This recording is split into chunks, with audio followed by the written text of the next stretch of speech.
دیکھیے میں اپنے مطالعہ قرآن اور فہم قرآن اور تدبر قرآن اس سب کا خلاصہ آپ کو بتا رہا ہوں۔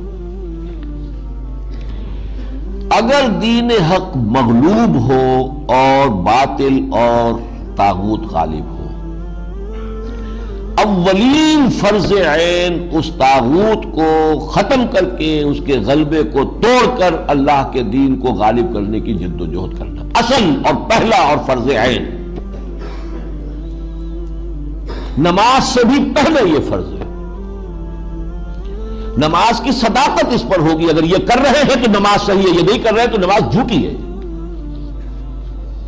باطل کو آپ نے گوارا کر رکھا ہے، ریکنسائل کر رکھا ہے، نماز پڑھ رہے ہیں ایاک نعبد و ایاک نستعین، جھوٹ بول رہے ہیں آپ۔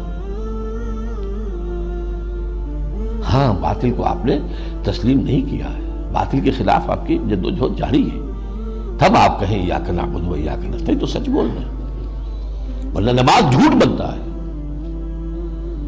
وَنَخْلَعُ وَنَتْرُكُ مَن يَفْجُرُكَ، ہم چھوڑ دیتے ہیں جو بھی تیرے فاسق و فاجر ہوں، اور ہمارے تو کوئی فرق نہیں پڑتا، وہی دوستیاں، وہی رشتہ داریاں، فساق و فجار، حرام خوروں، ہم سب کے ساتھ جھوٹ بولتے ہیں روزانہ۔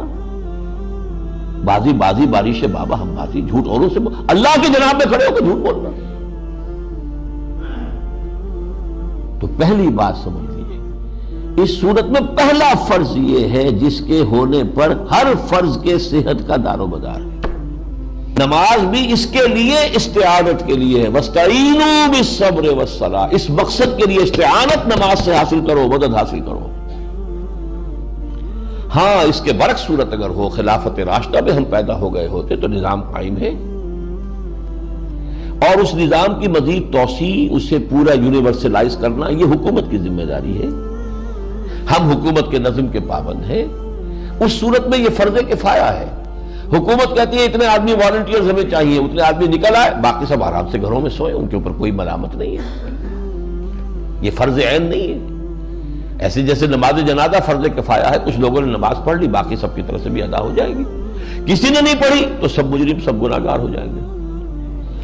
اس معنی میں اگر خلافت کا نظام قائم ہو، دین غالب ہو، تو انڈیویجولز کے اوپر سے ذمہ داری ہٹ گئی، اب وہ ادارہ موجود ہے خلافت کا، حکومت اسلامی کا، وہ اس کی دیکھ بھال کرے گا۔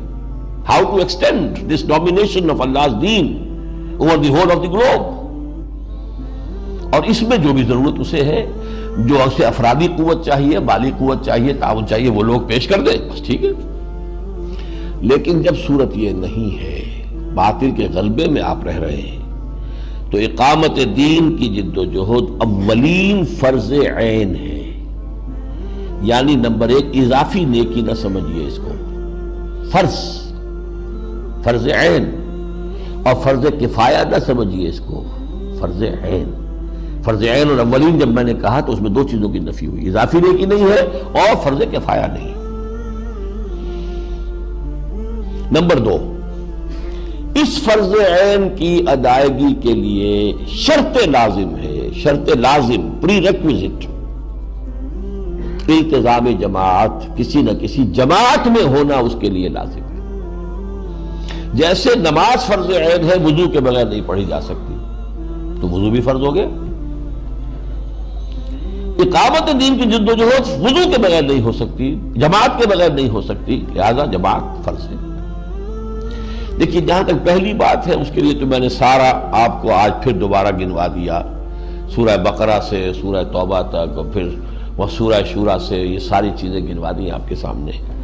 جہاں تک التزام جماعت کا تعلق ہے، اس پر میں قرآن مجید سے کوئی نص صریح پیش نہیں کر سکتا، I admit it۔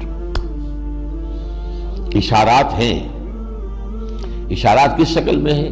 حزب اللہ کا لفظ استعمال کیا گیا، پارٹی، کس لیے کیا گیا؟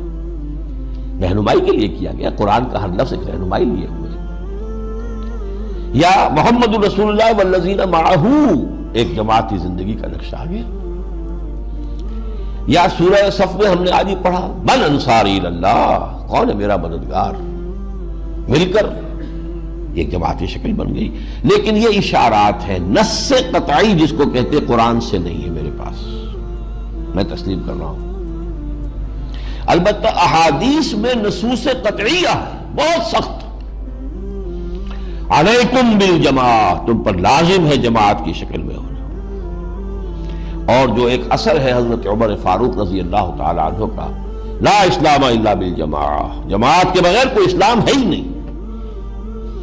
اور اس کو نوٹ کر لیے، جماعت کی دو ہی شکلیں ہیں، یا ہمارا جماعتی نظام ایک ریاست کی شکل اختیار کر چکا ہے، تو جو امیر المومنین ہے وہی ہمارا امیر ہے، یہی ہماری جماعت ہے، نہیں ہے تو کوئی نہ کوئی جماعت ہوگی جو اس کو قائم کرنے کی جد و جہد کرے، اس کا امیر ہے اور اس کے ساتھی ہیں۔